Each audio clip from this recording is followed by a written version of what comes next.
এখানে বিভেদ যারা সৃষ্টি করবে মনে করবেন তারা ভারতের দালাল। বাকশাল আর কখনো আসবে না বাংলার মাটিতে। বাংলাদেশে বাকশাল ইনশাল্লাহ আর কখনো হবে না। অন্যান্যরা যেভাবে সাংগঠনিক কর্মকাণ্ড করছে, আমি মনে করি জামাত আরো সুশৃঙ্খলভাবে তাদের কর্মকাণ্ডগুলি করেছে, তাদের দলকে তারা গুছিয়ে নিয়েছে।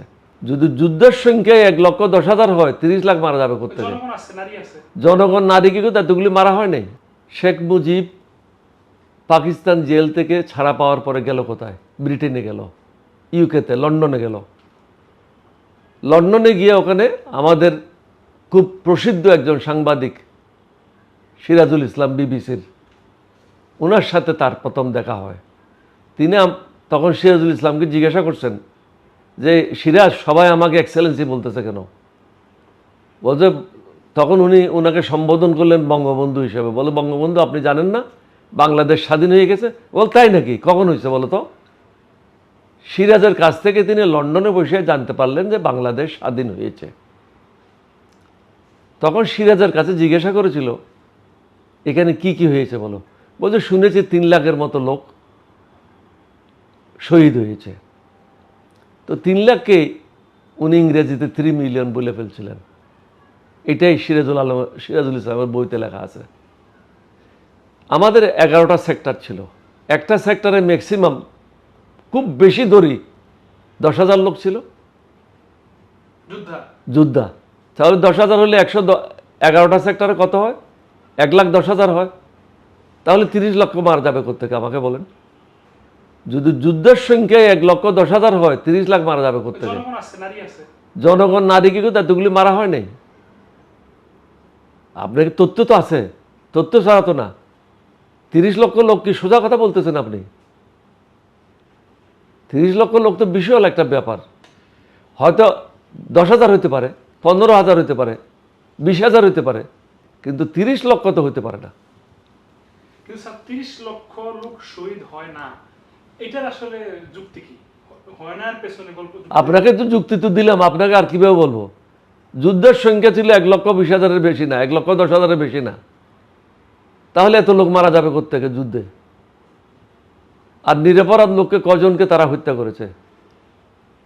হয়তো 5,000 হইতে পারে, 10,000 হইতে পারে, লক্ষ লক্ষ লোককে তো হত্যা করে নাই।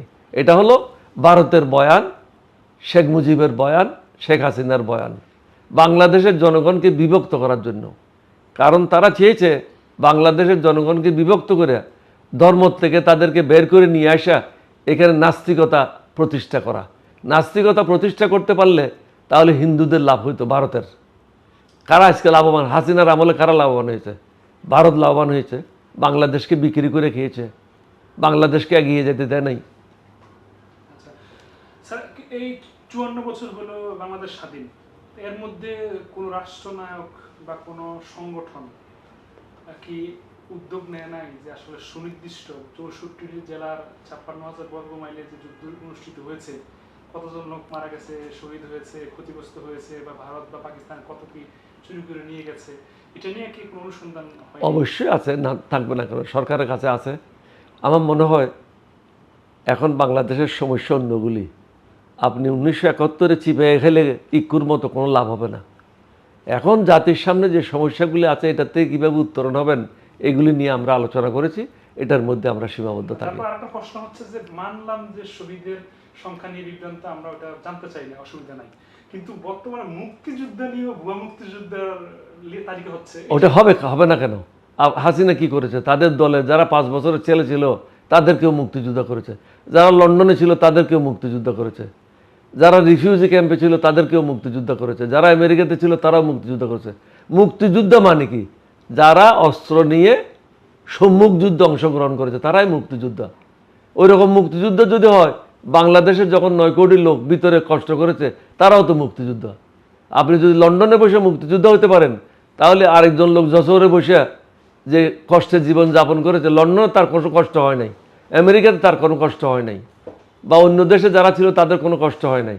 কিন্তু বাংলাদেশে যারা ছিল তারা তো বিভিন্ন সময় পাকিস্তানিদের হাতে নিগৃহীত হয়েছে। সুতরাং তাদেরকেও মুক্তিযুদ্ধ বলতে হবে। মুক্তিযুদ্ধের সংজ্ঞাটা আপনাকে বুঝতে হবে। যারা অস্ত্র হাতে নিয়ে পাকিস্তানের বিরুদ্ধে সম্মুখ যুদ্ধে অংশগ্রহণ করেছে, অথবা মুক্তিযোদ্ধাদের সাথে থেকে যুদ্ধে অংশগ্রহণ করেছে, এছাড়া তো বাকিরা মুক্তিযোদ্ধা না, আপনি তাদেরকে সহযোগী বলতে পারেন, but they are not freedom fighters. Hasina তো সবগুলি একাকার করে দিয়েছে, তার দলের লোকজনকে ভাতা দেওয়ার জন্য এটা ঠিক করেছে। আমি তো মুক্তিযুদ্ধ মন্ত্রী যে আছে তাকে অনুরোধ করেছি, আপনি এগুলো সব কাটশিট করেন, কাটশিট করে 30-40 হাজারের মধ্যে নিয়ে আসেন। জাতির সম্পদ এভাবে নষ্ট করা ঠিক হবে না। গরিব মানুষেরা খাইতে পায় না, আর শেখ মুজিবের সন্তানেরা মুক্তিযোদ্ধা ভাতা পাবে, এটা তো ঠিক না। স্যার, আমার প্রশ্নটা যদি ভুল হয় আমি ক্ষমা চেয়ে নিব বা ক্ষমা চাচ্ছি। সেটা হচ্ছে, মুক্তিযুদ্ধের চেতনার দল বলা হয় আওয়ামী লীগকে, তারা দাবি করছে তারা স্বাধীন করছে দেশ, শেখ হাসিনার বাপের দেশ তারা বলছেন, বা আওয়ামী দোষরা বলে যে আওয়ামী লীগের স্বাধীন করছে। কিন্তু আমার প্রশ্নটা হচ্ছে যে এই আওয়ামী লীগের খেতাবপ্রাপ্ত মুক্তিযুদ্ধ নাই কেন? এটা তো উত্তর আপনি দিয়ে দিয়েছেন, আমি আবার উত্তর দেবো কেন? আপনি তো বললেন যে যদি যুদ্ধ করতো তাদের মধ্যে খেতাবপ্রাপ্ত থাকতো। জি। খেতাবপ্রাপ্ত কেউ নাই তো। এর অর্থ হলো তারা যুদ্ধে অংশগ্রহণ করে নেই। তারা ক্যালকাটায় বসে হেমা মালিনীর নাচ দেখেছে, সিনেমা দেখেছে, হিন্দি ফিল্ম দেখেছে, আমোদ ফুর্তি করেছে। তারা তো যুদ্ধে অংশগ্রহণ করে নেই। তারা তো রর প্ররোচনায় কীভাবে বাংলাদেশে ফিরে আসে, রক্ষী বাহিনী করবে, মুজিব বাহিনী করবে, এই ষড়যন্ত্রে লিপ্ত ছিল। রাশিয়াকে তারা ফলো করছিল, কিভাবে ক্ষমতায় দীর্ঘায়িত হবে, কিভাবে ক্ষমতায় টিকে থাকবে, এই পরিকল্পনা তারা করছিল, এবং তারা এসে এটা বাস্তবায়নও করছে। মুজিব বাহিনী সৃষ্টি করেছিল, রক্ষী বাহিনী সৃষ্টি করেছিল।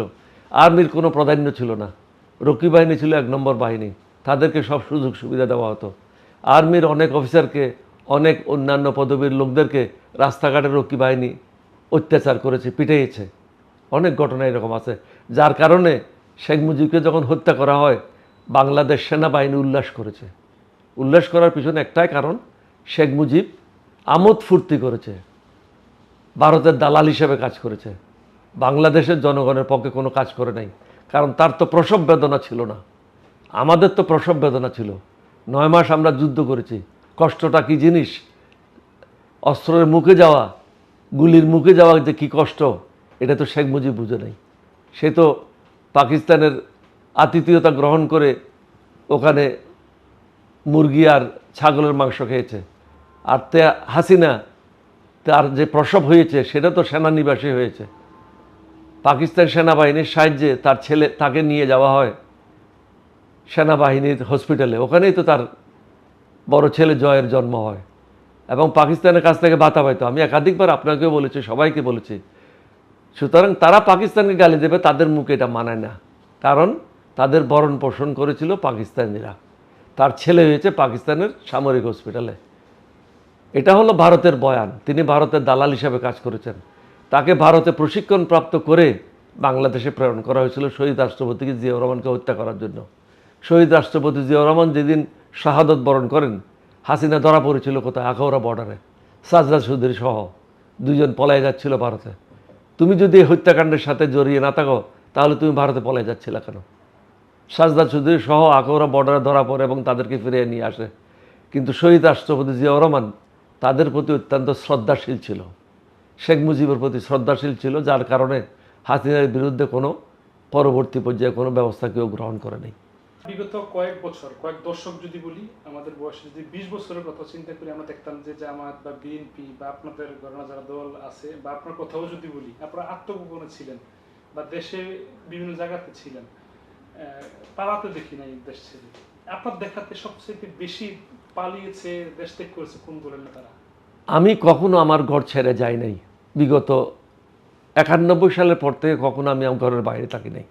আমি সবসময় ঘরে ছিলাম। আমাকে যখন অ্যারেস্ট করেছে হাসিনার লোকেরা, আমার ঘর থেকে আমাকে অ্যারেস্ট করে নিয়ে গেছে, অথবা এরশাদের সময় আমার ঘর থেকে আমাকে অ্যারেস্ট করে নিয়ে গেছে। এরশাদের সময় আমাকে 2 বার গ্রেপ্তার করা হয়েছিল বিনা কারণে। হাসিনার সময় বিনা কারণে আমাকে, আমি যখন কোর্টে সারেন্ডার করতে গেলাম ওখান থেকে আমাকে গ্রেপ্তার করা হয়। আমার সাথে বিএনপির অনেক নেতাকে গ্রেপ্তার করা হয়। যদি তাদের মধ্যে সেরকম অন্যায়ের মনোভাব না থাকে, তারা পলাবে কেন? তারা চুরি করেছে, ডাকাতি করেছে, লুণ্ঠন করেছে, এ দেশের সম্পদ লুণ্ঠন করেছে। সুতরাং তাদের মনে তো একটা ভয় আছে, জেলে যেতে হবে, ফাঁসিতে ঝুলতে হবে, যার জন্য তাদের বাপের বাড়ি ভারতে চলে গেছে। অনেকে দেখলাম থাইল্যান্ডে আছে, অনেকে মালয়েশিয়াতে আছে, অনেকে এখন ব্যবসা বাণিজ্য করে দুবাইতে নাগরিকত্ব নিচ্ছে এবং পার্মানেন্ট রেসিডেন্সি নিচ্ছে। অনেকে ইউকেতে লুকিয়ে আছে, অনেকে আমেরিকাতে লুকিয়ে আছে, বিভিন্ন দেশে লুকিয়ে আছে। তারা আর এই দেশে আসতে পারবে না, তাদের টাইম শেষ। যেমন 1947 সালে সবচেয়ে বড় দল কে ছিল? মুসলিম লীগ। 1971 সালে তাদের স্বাভাবিক মৃত্যু হয়েছে। আওয়ামী লীগেরও 2024 সালে এই আন্দোলনের মাধ্যমে তাদের স্বাভাবিক মৃত্যু ঘটেছে। এই আওয়ামী লীগ আর উঠে বসে দাঁড়াতে পারবে না দল হিসাবে। কিন্তু দাবি করা হচ্ছে যে যেই দেশ যারা স্বাধীন করছে তারা স্বাধীন করে নাই, স্বাধীন করেছে সামরিক বাহিনীর লোকেরা, জনগণ। আপনি তো উত্তর দিলেন। তারা যদি স্বাধীন করতো, তাদের মধ্যে কয়েকজন বীর বিক্রম হইতো, বীর উত্তম হইতো, বীরশ্রেষ্ঠ হইতো। তারা ক্ষমতার ব্যবহার করে তাদের নাবালক ছেলেগুলিকে মুক্তিযুদ্ধ বানিয়ে দিয়েছে। যাদের 4 বছর বয়স ছিল তাদেরকেও মুক্তিযুদ্ধ করে দিয়েছে। যারা বিদেশে ছিল তাদেরকেও মুক্তিযুদ্ধ করেছে। এটা আমি আবারই বলি, রিপিট করি, মুক্তিযুদ্ধ মন্ত্রীকে আমি অনুরোধ করেছি, এগুলি সব বন্ধ করেন, 30-40 হাজার 50 হাজারের মধ্যে নিয়ে আসেন। জনগণের টাকাটা এইভাবে লুণ্ঠন করাটা ঠিক হবে না। আচ্ছা স্যার, 15 আগস্ট আপনি কোথায় ছিলেন, কেমন ছিল ওই সময়গুলো? 15 আগস্ট আমি আমার ঘরেই ছিলাম, এখানে যেখানে দেখতেছেন এখানেই ছিলাম। ওই সময়টা কেমন ছিল? এটা নাজাত দিবস ছিল বাংলাদেশের জনগণের জন্য।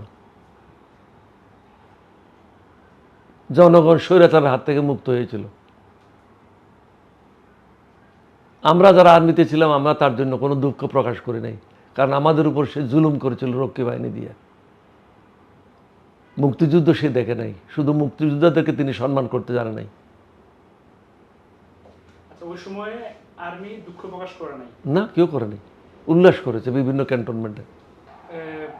বারবার শুনেছি বিভিন্ন জন স্মৃতিচারণ করে, বিশেষ করে তাজউদ্দিনের ছেলে সোহেল তাজ ভাই বলেছেন যে জাতীয় 4 নেতা নিয়ে শেখ হাসিনা বিরূপ মন্তব্য করেছে, যে তারা দেখেছি কি করেছে আমার বাপের জন্য। এই 4 নেতা নিয়ে আপনি কি বলবেন, তাদের ভূমিকা কি? আমি যেহেতু তখন আওয়ামী লীগও করি নাই, আওয়ামী লীগের সদস্যও ছিলাম না, সুতরাং কোনো নেতা সম্বন্ধে, তাদের সম্বন্ধে আমার মন্তব্য করার কোনো বিষয় নাই। চুপ্পু সাহেবকে 8ই আগস্ট সরানো উচিত ছিল, কারণ সে একটা দুর্নীতিবাজ লোক, নাটকের লোক, সিনেমার লোক, এবং অরিজিনালি বাংলাদেশের লোক না সে। তার বাড়ি হলো বিহারে, ছাত্রলীগের একজন সক্রিয় কর্মী। আমরা যদি স্বৈরাচারী সরকারের পতন হয়, তাহলে স্বৈরাচারের শিকড় তো বাংলাদেশে রয়ে গেছে, সেটা হলো রাষ্ট্রপতি। শিকড় যতদিন সরাবে না, গাছের ডালপালা মিলতে থাকবে। সুতরাং শিকড়টা সরানো অত্যন্ত গুরুত্বপূর্ণ। চুপ্পু থাকার কারণে অনেক আওয়ামী লীগের লোকেরা মনে করে চুপ্পুর উপর ভর করে তারা হয়তো আবার আগামী দিনে রাজনীতি করার সুযোগ পাবে। যে বা যারা রাখতে চায়, আমি মনে করি তারা ভারতকে সাহায্য করতেছে, আওয়ামী লীগকে সাহায্য করতেছে, হাসিনাকে সাহায্য করতেছে। চুপ্পুকে সরানো অত্যন্ত গুরুত্বপূর্ণ। এখন কে হবে না হবে এটা নিয়ে আমি কোনো মন্তব্য করতে চাই না। আল্লাহ যাকে পছন্দ করে, যার দ্বারা দেশের কাজ হবে, মানুষের কাজ হবে, আবেগী হবে না, বাস্তববাদী হবে, সৎ হবে, নিষ্ঠাবান হবে, দেশপ্রেমিক হবে, এবং ভারতের দালাল হিসাবে কাজ করবে না, এই ধরনের ব্যক্তিকে সবাইয়ের উচিত সিলেক্ট করে যথাশীঘ্রই সম্ভব রাষ্ট্রপতি ভবনে বসানো, অন্যথায় সমস্যা হতে পারে। এমনিতে ভারতে আমরা দেখেছি যে আওয়ামী লীগের অফিস করা হয়েছে, খোলা হয়েছে, আবার বাংলাদেশে বিভিন্ন সময় নানাকাঙ্ক্ষিত ঘটনা দেখি। আবার এর সাথে প্রেসিডেন্ট চুপ্পুর একটা সম্পৃক্ততা অনেকে বলছে, যে হয়তো তার সাথে হাসিনার যোগাযোগ বা বিদেশে আওয়ামী লীগের যোগাযোগ, যার কারণে বাংলাদেশে একটা মিশ্র প্রতিক্রিয়া। আসলে কি আপনার কি মনে হয়? যোগাযোগ থাকুক বা না থাকুক, সে যখন সর্বোচ্চ পদে আসীন আছে, তখন অনেকে মনে করতেছে হাসিনার ভূত এখনও বঙ্গভবনে বসে আছে। সুতরাং এই ভূতটাকে সরানো খুবই জরুরি। অনেকে বলে, আমিও শুনি, ফেসবুকেও দেখি, হোয়াটসঅ্যাপেও দেখি, এটা তাদের একটা চিন্তা চেতনা। এই চিন্তা চেতনা যে অমূলক নয়, তারও একটা কারণ আছে। কারণ বাংলাদেশে জীবিত রাজনীতির মধ্যে, জীবিত যারা আছে রাজনীতিবিদদের মধ্যে, সক্রিয় রাজনীতিতে আমি ছাড়া আর কেউ নাই। এবং বঙ্গভবনে শহীদ রাষ্ট্রপতিকে সাহায্য করে একসাথে কাজ করেছি, এই ধরনের রাষ্ট্র পরিচালনার অভিজ্ঞতাওয়ালা কোনো লোক বাংলাদেশে নাই। এবং মন্ত্রী হিসাবে আমি 3বার মন্ত্রী ছিলাম, সফলতার সাথে কাজ করেছি। 6বার এমপি ছিলাম, আমি আমার সংসদে যে ভূমিকা রাখার কথা সেটা রেখেছি। আমার কোনো শত্রুও বলবে না আমি কোনো দুর্নীতি করেছি। আমি কারো পক্ষেও নিই নাই, কারো বিপক্ষেও নিই নাই। যেটা ন্যায় নীতি সেটাই কাজ করার চেষ্টা করেছি। এই কারণে হয়তো দেশের জনগণ আমার নাম নিতে পারে। আমি তো মানুষের অন্তরে ঢুকতে পারবো না, এটা তো শুধু আল্লাহই ঢুকতে পারে। তারা কেন তাদের অন্তর থেকে এই নামগুলি বলতেছে, এটা আল্লাহ ছাড়া তো কেউ বলতে পারবে না। আচ্ছা, এখন আমরা যারা যারা 90 জন্ম, তারা দেখে আসছে বিগত 20 বছর, 25 বছর বা 30 বছর যাবত যে বাংলাদেশের যারা প্রেসিডেন্ট, তাদের ফিতা কাটা, কবর জিয়ারত করা কিংবা কোনো কলেজের সমাবর্তন অনুষ্ঠানে বক্তৃতা ছাড়া কোনো কাজ আমরা দেখি না দৃশ্যমান। তো সেক্ষেত্রে মানে আপনারা কি করতে পারবেন? এটার জন্য আমিও আংশিকভাবে দায়ী। কারণ 1991 সালে যখন রাষ্ট্রপতি শাসন থেকে পার্লামেন্টারি পদ্ধতিতে আসার কথা, তখন আমি একটা মুখ্য ভূমিকা পালন করি। তখন আমি নিজে প্রস্তাব দিয়েছিলাম যেখানে রাষ্ট্রপতির নাম লেখা আছে সেখানে প্রধানমন্ত্রীর নাম লেখা হোক। সুতরাং আমি এই দায় এড়াইতে পারি না। এটা আমার অনভিজ্ঞতা এবং আমার না জানার কারণেই এই কাজটা আমি করেছিলাম। একটা মানুষ আইনে যায় থাকুক না কেন, যেটা মানুষের জন্য মঙ্গল সেটাই তাকে করতে হবে। কিন্তু আমরা অনেকে ক্ষমতায় বসে সেটা ভুলে যাই। আল্লাহর কথাও ভুলে যাই, নবীর কথাও ভুলে যাই, হাদিসের কথাও ভুলে যাই, কোরআনের কথাও ভুলে যাই। আমরা নিজেই ক্ষমতায় থাকার জন্য যা যা করার প্রয়োজন সেটাই করি, যার কারণে বাংলাদেশের মানুষ এত কষ্ট পাচ্ছে। ক্ষমতা আমার কাছে যতই থাকুক না কেন, আইন আমাকে যতই ক্ষমতা দেখ না কেন, আমাকে দেখতে হবে এই ক্ষমতার প্রয়োগটা দেশের জন্য ভালো হবে কিনা, জনগণের জন্য ভালো হবে কিনা। নিজের জন্য ভালো হবে, নিজে ক্ষমতা থাকার জন্য ভালো হবে, এই ধরনের কোনো আইনের আশ্রয় নেওয়া কখনো ঠিক হবে না। আচ্ছা, তো এখন এই যে বিগত বছরগুলোতে যে রাষ্ট্রপতিরা তাদের আসনে বসে যে পুতুলের মতো আচরণ করে গিয়েছে, কিছু কিছু ক্ষেত্রে রাষ্ট্রবিরোধী কাজও করে গেছে, এগুলো আসলে দায় কে নিবে বা এর বিচার? এটা রাষ্ট্রপতির কাছে কোনো ক্ষমতা নাই, সুতরাং তার কিছু করার নেই। কারণ প্রধানমন্ত্রী যেটা রিকমেন্ডেশন করে দেবে রাষ্ট্রপতিকে সেটাই পালন করতে হবে।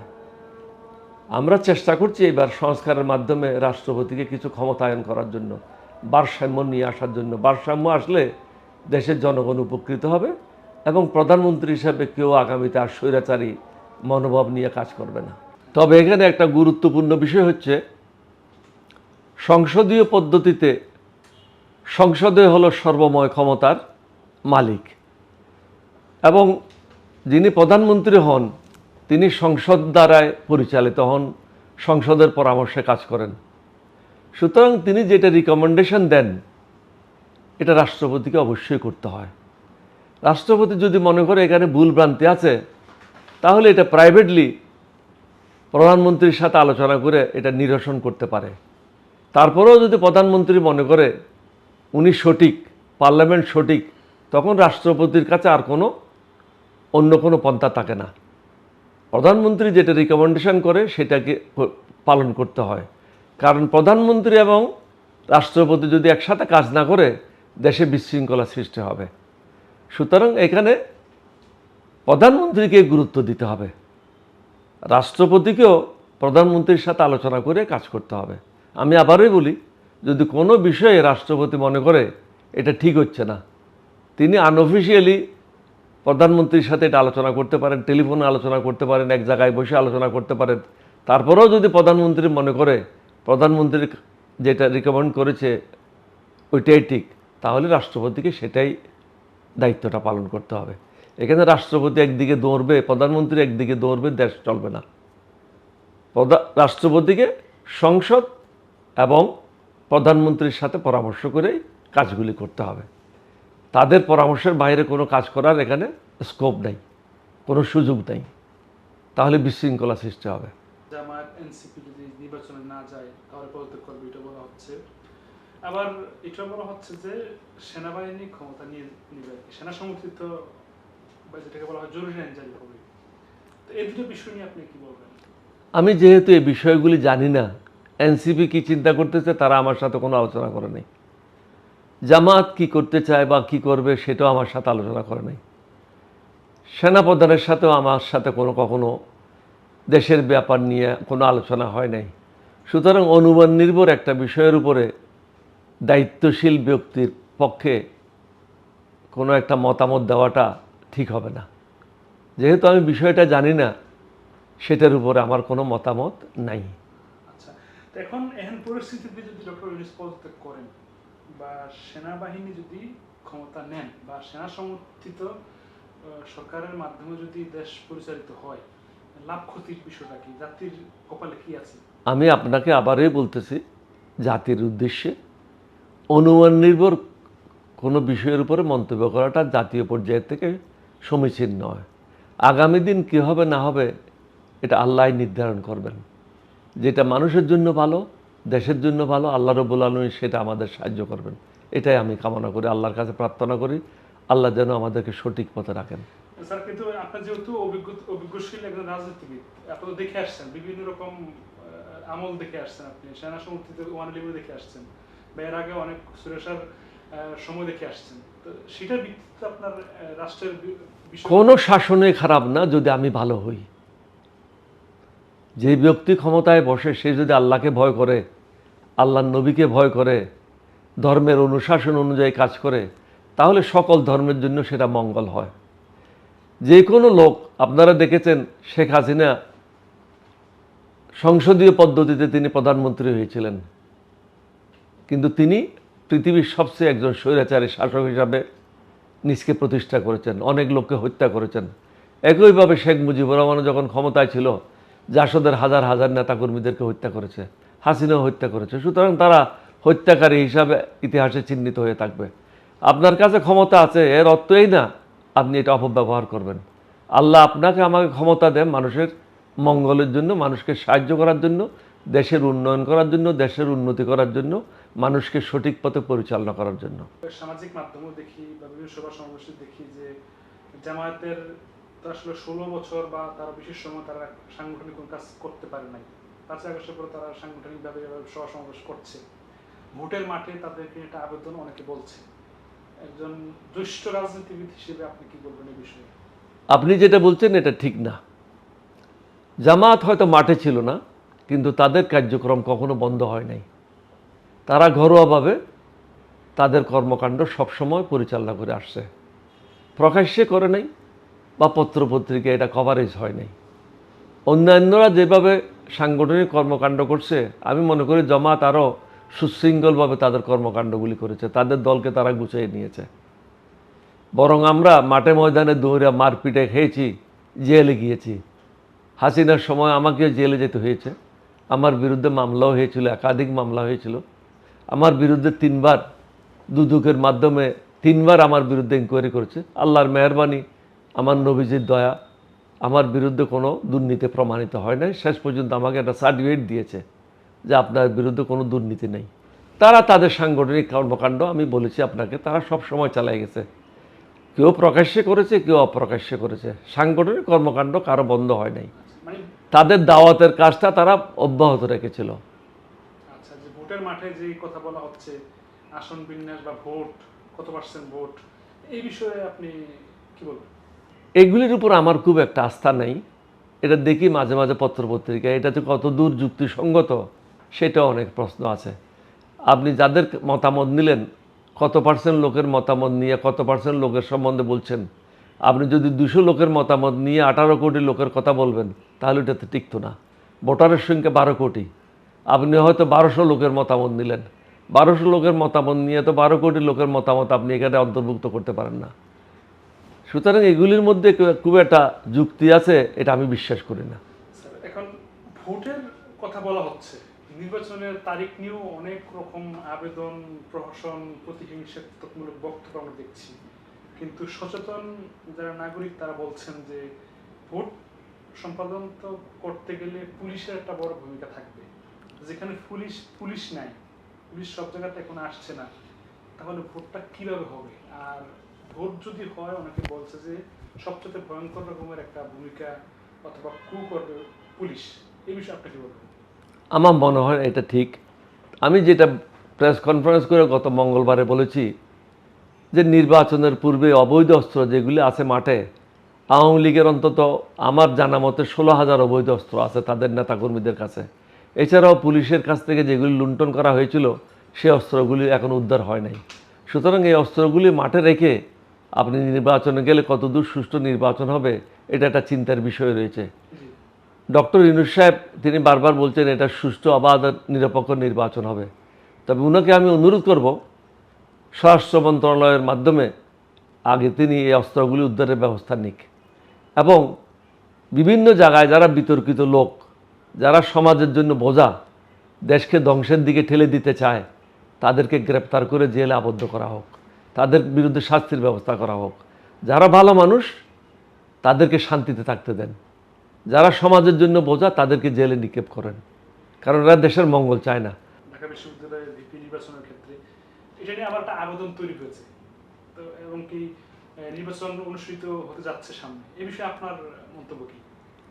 এটা তো অনেক আগে হওয়ার কথা, কারণ প্রত্যেকটা বিশ্ববিদ্যালয়ে অবশ্যই নিয়ম অনুযায়ী নির্বাচন করা উচিত। প্রতি 2 বছর বা 3 বছর যেটা নিয়ম আছে সেটা করা উচিত, কারণ তাদেরকেও তো শিক্ষা দিতে হবে, জানার সুযোগ দিতে হবে, না হলে তারা রাজনীতির মাঠে এসে কী কাজ করবে? ওখান থেকেই তো তাদেরকে শিক্ষাটা গ্রহণ করতে পারে।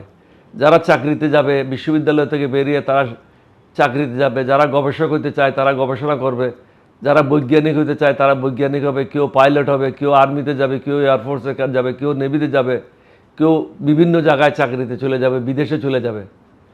এবং যারা রাজনীতিতে আসতে চায় তাদের জন্য একটা সুযোগ, তারা এই নির্বাচনের মাধ্যমে জাতীয়ভাবে কীভাবে নির্বাচন করতে হয় এটার অন্তত 100% মধ্যে 2% হোক, 3% হোক, একটা তো শিক্ষা পেল। সুতরাং এগুলি সবসময় হওয়া উচিত। এখানে কোনো আর ন্যারেটিভ তৈরি করা যাবে না। এখানে ন্যারেটিভ হলো একটাই, বাংলাদেশ ঐক্যবদ্ধভাবে এগিয়ে যাবে। এখানে বিভেদ যারা সৃষ্টি করবে মনে করবেন তারা ভারতের দালাল। কিন্তু এখানে আপনার তো সংযোগ করতে চাই, বিপদের কথা বলে দিল, কিন্তু বিপদ তৈরি হচ্ছে, বিতর্ক তৈরি হচ্ছে, বিশেষ করে ডাকসুতে ছাত্র শিবির এবং ছাত্রদল নিয়ে একটা দ্বন্দ্ব আমরা দেখছি। একটা পর্যায়ে ছাত্রদল ডাকসুর নির্বাচনও করতে চায়নি, এখন তারাও প্যানেল তৈরি করছে। আমি এটা দ্বন্দ্ব বলবো না, আমি বলবো যে এটা প্রতিদ্বন্দ্বিতা, এটা তাদের মধ্যে প্রতিদ্বন্দ্বী হবে। দ্বন্দ্ব বলবেন কেন? তারা তো কোনো মারপিটে করতেছে না এটা নিয়ে, তারা প্রতিদ্বন্দ্বী করবে একজন আরেকজনের বিরুদ্ধে। ছাত্ররা বা ছাত্রীরা যাকে ভোট দেয় তারাই নির্বাচিত হবে, সবাইকে এটা মেনে নিতে হবে, শান্তির পথে এগোতে হবে। সবসময় যদি আমরা অশান্তি থাকতে চাই, আমাদেরকে শান্তিটা কে দেবে? শান্তি তো কিনে পাওয়া যায় না, এটা আমাদেরকে নিজেই সৃষ্টি করতে হবে। কোন রাস্তায় গেলে দেশের ভালো হবে সেটা চিন্তা করতে হবে। চোখ বন্ধ করলে প্রলয় বন্ধ হয় না, অন্ধ হলে প্রলয় বন্ধ হয় না। আমরা যারা শিক্ষিত লোক তাদেরকে দেশের কথা চিন্তা করতে হবে, দেশের মানুষের কথা চিন্তা করতে হবে, মনুষ্যত্ব ফিরিয়ে নিয়ে আসতে হবে, যেটা বিলুপ্ত হয়ে গেছে মনুষ্যত্ব। গত 15 বছরে আমাদের মধ্যে মনুষ্যত্ব নেই। আমরা ব্যাংকের টাকা মনে করেছি আমার বাপ দাদার টাকা, লুটপাট করো। ঘুষের টাকা মনে হচ্ছে এটা হালালের টাকা, এটা লুটপাট করো। এইটার থেকে বেরিয়ে আসতে হবে। ওই দিন দুদকের চেয়ারম্যানে বলছিল যে সম্পূর্ণভাবে দুর্নীতি বন্ধ করা সম্ভব না। আমি ওনাকে বলছি এই সমস্ত বক্তব্য দেবেন না। এই সমস্ত বক্তব্য যদি দেন তাহলে দুর্নীতিবাজদেরকে উৎসাহ দেওয়া হবে। আপনাকে বলতে হবে দুর্নীতি জিরো টলারেন্স, বন্ধ হবে। আমি মন্ত্রী যখন ছিলাম, যোগাযোগ মন্ত্রী 1991 থেকে 1996 পর্যন্ত, আমার মন্ত্রণালয়ে আমি কাউকে দুর্নীতি করতে দিই নাই। যারাই করেছে তাদেরকে চাকরিচ্যুত করে দিয়েছে, ঘরে পাঠিয়ে দিয়েছি। এটা ক্লিয়ার সিগন্যাল যে সৎভাবে কাজ করবে প্রমোশন পাবে, অসৎভাবে কাজ করো ঘরে চলে যাও।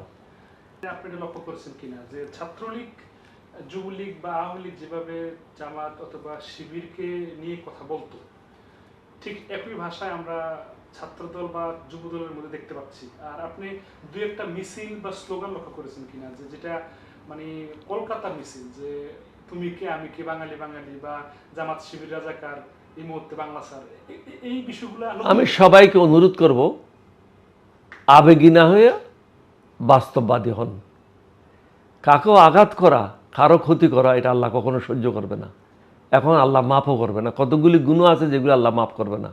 একটা হলো আল্লাহর সাথে কাকেও শরিক করা, আর একটা হলো অন্যের ধন অন্যের মাল হজম করা, তৃতীয়টা হলো কাকেও কথায় হোক শারীরিকভাবে হোক কাকেও আঘাত করা। সুতরাং কারো আঘাত পায় এই ধরনের বক্তব্য থেকে আমাদেরকে বিরত থাকতে হবে। সমাজে শান্তি ফিরিয়ে আনতে হলে আমাদেরকে আরও সংযত হয়ে বক্তব্য রাখতে হবে, কথা বলতে হবে। আমি যেহেতু একটা দলের নেতৃত্ব দিই, সবাই আমাকে সুযোগ দিয়েছে, আমি নেতৃত্ব দিই। আমি নেতৃত্ব দিই বলবো না, আমি তাদের সাথে একজন সাথী হিসাবে কাজ করি। সুতরাং অন্য দল সম্বন্ধে না জানে না শুনে মন্তব্য করাটা ঠিক হবে না। আমাকেও তো প্রতিদিন অনেকে সমালোচনা করে, আমি তাদের দোয়া করি আল্লাহ তাদের যেন সুবুদ্ধি দেয়। আমি যদি ভুল করি আমাকে সমালোচনা করবে, আমি যদি ভুল না করি তাহলে আমাকে সমালোচনা করবে না, আমি এটাই আশা করি। এবং সকলের জন্য দোয়া করি আল্লাহ যেন আমাদেরকে সকলকে শুভ বুদ্ধি দেয়, আমরা যেন সৎ পথে চলতে পারি, আল্লাহর পথে চলতে পারি, আল্লাহর নবীর নির্দেশিত পথে চলতে পারি। আমি আপনাকে প্রথমেই বলেছি আমি আমার দল নিয়েই ব্যস্ত, আমার দলকে যেভাবে সঠিক পথে রাখতে হয় সেটাই চেষ্টা করছি। অন্যের দলের সম্বন্ধে আমি মন্তব্য করতে চাই না। বর্তমানে আমি সরকারের কাছ থেকে পয়সা পাই, 8 লক্ষ টাকা মতো পাই এনবিআর এর কাছে, আমার পয়সাগুলি দিচ্ছে না। এখন আপনার মনে একটা প্রশ্ন আসতে পারে আপনি সরকারের কাছে কীভাবে পয়সা পান? স্বাভাবিক প্রশ্ন। আমার একমাত্র আয়ের উপার্জন হলো আমার পেনশন। পেনশনের কোনো ইনকাম ট্যাক্স নেই। বীর বিক্রমের টাকা পাই, এটার কোনো ইনকাম ট্যাক্স নেই। আমার একতলা দোতলা ভাড়া ঘরের, এই ঘরের একতলা দোতলা ভাড়া। সুতরাং ভাড়াটিয়ারা ইনকাম ট্যাক্স কাইটাই আমাকে ভাড়াটা দেয়। সুতরাং আমার কোনো ইনকাম ট্যাক্স নেই। যেহেতু আমার কাছে একটা 14 বছরের পুরানো পাজেরো জিপ আছে, এমপি হিসেবে পেয়েছিলাম 2010 সালে, সেই জিপের জন্য আমাকে প্রতি বছর 1.5 লক্ষ টাকা করে ট্যাক্স দিতে হয়। এটা ট্যাক্স না দিলে আজকে যারা জিপ কিনছে তারও 1.5 লক্ষ টাকা, 2 বছর পরেও যারা আগেও যারা গাড়ি কিনেছে তাদেরও 2 লক্ষ টাকা, আর আমার 14 বছর আগেও যে গাড়ি সেটার জন্য 1.5 লক্ষ টাকা দিতে হয়। সুতরাং এই টাকাগুলি আমার থেকে জবরদস্তি নিয়ে যাচ্ছে ইনকাম ট্যাক্সের নামে, অথচ আমার ইনকাম ট্যাক্স নেই। সুতরাং শেষে যখন আমি ইনকাম ট্যাক্স রিটার্ন দিই, আমি প্রতি বছর সরকারের কাছে 1.5 লক্ষ টাকা মিনিমাম পাওনা থাকি। আমি এনবিআর দরখাস্ত করেছিলাম আমার টাকাগুলি ফেরত দেওয়ার জন্য। এটা একটা অসভ্য দেশ, অসভ্য অফিসাররা বসে আছে, যার কারণে এই টাকাগুলি ফেরত পায় না। বিদেশে কিন্তু নিয়ম হলো আপনি ইনকাম ট্যাক্স দেওয়ার পরে আপনি যদি সরকারের কাছে পাওনা থাকেন আপনাকে সেই চেকটা ঘরে পৌঁছায় দেয়, কিন্তু বাংলাদেশে এই রীতিটা চালু হয় নাই। আওয়ামী লীগ কখনো বাংলাদেশের মঙ্গল চায় নাই। আর শেখ মুজিবের কথা বলেন, শেখ মুজিবের পরের কথা বলেন, তারা সবসময় ভারতের দালালি করেছে। তাদের উচিত বাংলাদেশের জনগণের দালালি করা। আপনাকে হতে হবে বাংলাদেশের জনগণের দালাল, ভারতের দালাল না। ভারতের দালাল যারা হবে আগামী দিন তারা জনগণ থেকে বিচ্ছিন্ন হবে, হয়তো তারা ভোটে জিততেও পারবে না, এরকম একটা অবস্থা হতে পারে। কারণ জনগণ এখন ভারতকে ভালোভাবে চিনতে পেরেছে। ভারত যে আমাদের দেশটাকে ধ্বংস করার জন্য পরিকল্পনা নিয়েছিল হাসিনার আমলে, আপনি নিশ্চয়ই জানেন, যশোর দিয়ে তারা সিলেট দিয়ে বাইরে হবে, ত্রিপুরা দিয়ে বাইরে হবে, বাংলাদেশের বিভিন্ন জায়গা দিয়ে তারা রাস্তাঘাট করেছে বাইরে হওয়ার জন্য। এই যে পদ্মা সেতু করেছে, পদ্মা সেতু তো করেছে বাংলাদেশের জনগণের জন্য না, ভারতের মালামাল খুলনার বন্দর থেকে ক্যারি করার জন্য, মংলা বন্দর থেকে ক্যারি করার জন্য, ভারতের সুবিধার জন্য এরা করেছে। রেলের করিডোর দিয়েছিল, আপনারা জানেন যে পশ্চিমবঙ্গ থেকে রেল শুরু হবে, তাদের 7 স্টেটে যাবে। এটার জন্য তো কেউ সেদিন প্রতিবাদ করে নেই। এখন সব বীর বাহাদুর, এখন মরদ হয়ে গেছে, এখন প্রত্যেক দিন প্রত্যেকটা জিনিস সম্বন্ধে লিখতেছে। কিন্তু হাসিনার সময় কুকুরের মতো লেজ নিচে করে বসেছিল। হাসিনা যখন বন্দরগুলি একের পর এক দিয়ে দিচ্ছিল তখন এই বীর পুরুষেরা কখনো কথা বলে নেই। হাসিনা যখন রেল দিয়ে দিল যে রেল বাংলাদেশের বুকের উপর দিয়ে যাবে, কোনো ট্যাক্স দিতে হবে না, বন্দরগুলি ব্যবহার করতে পারবে, কোনো ট্যাক্স দিতে হবে না, রাস্তা ব্যবহার করতে পারবে, কোনো ট্যাক্স দিতে হবে না, চট্টগ্রাম বন্দর থেকে রামগড় হয়ে ত্রিপুরা যাইতে পারবে, কোনো ট্যাক্স দিতে হবে না। অর্থাৎ পশ্চিমবঙ্গ থেকে পূর্ব দিকে যে কোনো জায়গায় যেতে পারবে, যে কোনো রাস্তা দিয়ে, ভারতের জন্য কোনো ট্যাক্স নেই, যে কোনো বন্দর ব্যবহার করতে পারবে। তখন তো এই মরদেরা কোনো কথা বলে নেই। এখন কিন্তু সবগুলি মরদ সাজে গেছে, সবগুলি ফেসবুক ফাটাই ফেলতেছে, হোয়াটসঅ্যাপ ফাটাই ফেলতেছে। মনে হচ্ছে নতুন মরদগুলি আবার পুনর্জন্ম নিয়েছে হাসিনা যাওয়ার পরে। এই মরদগুলিকে আগে দেখি নেই। এই হ্যাডামওয়ালা মরদগুলিকে আগে যদি দেখতাম এটা আনন্দ পেতাম, কারণ আমিও একজন ক্যাপ্টেন হিসাবে, তরুণ ক্যাপ্টেন হিসাবে বিদ্রোহ করেছিলাম। তখন আমার বয়স কী ছিল, আমি তো এটা জীবনের যুগে নিয়েছিলাম। কিন্তু এখনও যে মরদগুলি ফেসবুকে লেখে, তাদেরকে কিন্তু হাসিনার আমলে লেজটা গুটাইয়ে নিচে বসা ছিল। 1977 থেকে আমি বিভিন্ন জেলার নেতাদের নাম প্রস্তুত করতে শুরু করি। আগামী দিনে সম্ভাব্য কারা এমপি ইলেকশন করতে পারবেন, কারা নেতৃত্ব দিতে পারবেন। আমি বিভিন্ন জেলায় যখন শহীদ রাষ্ট্রপতি জিয়াউর রহমানের সাথে সফর করেছি, আমি ডিসিদের সাথে বসে, এসপিদের সাথে বসে, তখনকার সিইও ডেভেলপমেন্ট ছিল, ওসি ছিল, তাদের সাথে বসে বিভিন্ন এলাকার নেতাদের নামগুলি কালেকশন করতে থাকি। কারণ আমি জানি আজকে হোক কালকে হোক রাজনীতিতে আমাদেরকে ফিরে যেতে হবে, ক্যান্টনমেন্টে ফিরে যাওয়ার কোনো অবকাশ নাই। সুতরাং তখন থেকে আমার একটা প্রস্তুতি ছিল। যখন আমরা 1977 সালে 2 অক্টোবর কু হলো, এটা সর্বশেষ কু হলো। 19টা কু আমি শহীদ রাষ্ট্রপতির সাথে থেকে সামাল দিয়েছি। এটা সর্বশেষ কুর পরে এটা চূড়ান্ত সিদ্ধান্ত হলো রাজনীতি খুলে দিতে হবে এবং নির্বাচনের ব্যবস্থা করতে হবে, রাজনৈতিক দল ফ্লোট করতে হবে। তখন শহীদ রাষ্ট্রপতি জিয়াউর রহমান এটার নাম দিয়েছিল জাগদল। আমি ওনাকে পরে অনুরোধ করলাম এটা জাগদল না হয়ে জাতীয়তাবাদী দল হলে এটা বোধহয় মোর অ্যাপ্রোপ্রিয়েট হবে এবং জনগণ এটা বেশি গ্রহণ করবে। তখন উনি পরবর্তী পর্যায়ে জাগদলকে বাংলাদেশ জাতীয়তাবাদী দল হিসাবে নামকরণ করেন। ওই অরিজিনাল কাগজটা এখন আমার হাতে আছে। ওই কাগজটা যে 77 ইংরেজিতে লিখেছিলাম, 3 জন লোক উপস্থিত ছিল আমি যখন কাগজটা তৈরি করি। একটা হলো আরিফ মঈনুদ্দিন, প্রফেসর আরিফ মঈনুদ্দিন, একসময় বিএনপির উপমন্ত্রী ছিল, আর মন্ত্রী ছিল, বাণিজ্য মন্ত্রী ছিল তানবীর আহমদ সিদ্দিকী। ঈদের পরের দিন তারা দুজনেই আমার বাসায় ক্যান্টনমেন্ট আজিজপল্লিতে আসছিল। ওখানে বসে আমরা অর্গানোগ্রামটা ঠিক করলাম, কে কাকে কোন পদে দেওয়া যায়। বিচৌধুরীর একটা প্রোগ্রাম দেখতাম, আমার ডাক্তার, দেখলাম যে উনি ভালো কথাবার্তা বলতে পারেন, জনগণকে কনভিন্স করতে পারেন। তখন শহীদ রাষ্ট্রপতি জিয়াউর রহমানকে অনুরোধ করলাম, ওনার বাবু রাজনীতি করেছে, সুতরাং একটা রাজনৈতিক পরিবারের লোক, কথাবার্তা তো ঠিকই বলে, ওনাকে নিয়ে আসা মহাসচিব বানিয়ে দেন। রাষ্ট্রপতি জিয়াউর রহমান সাহেব রাজি হয়ে ওনাকে ডেকে নিলেন, ডেকে নিয়ে ওনাকে মহাসচিব করে নিলেন। তবে উনি মহাসচিব ছিল হেলিকপ্টার মহাসচিব। জিয়া সাহেবের সাথে হেলিকপ্টারে করে যেতেন, একটা বক্তব্য রাখতেন। সংগঠন কিভাবে করে উনি কখনো জানতেন না। হ্যাঁ, উনি সাংগঠনিক লোক না, সংগঠনটা আমরা ইউনিফর্মে করেছি। উনি এই স্বাধীনতা ঘোষণা করেছেন, উনি এই বিদ্রোহ ঘোষণা করেছেন। আমরা দুজনে একসাথে ছিলাম রেডিও স্টেশনে, কালুঘাট রেডিও স্টেশনে 27শে মার্চ সন্ধ্যার সময় আমরা দুজনে একসাথে বসা ছিলাম। উনি ওখানে বললেন, I major Zia declare myself as a provisional head of the state.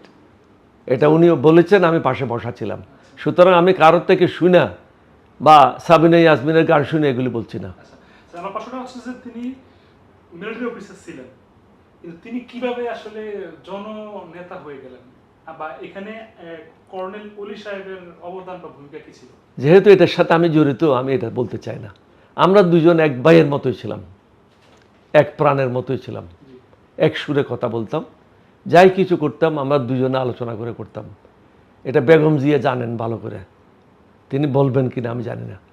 এবং তখন যে সমস্ত আর্মি অফিসাররা আমাদের সাথে ঘনিষ্ঠ ছিল, তারা এই জিনিসগুলি দেখেছে আমার কি রোল ছিল।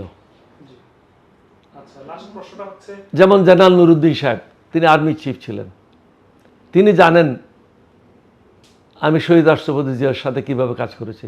জীবিতদের মধ্যে তিনিও আছেন।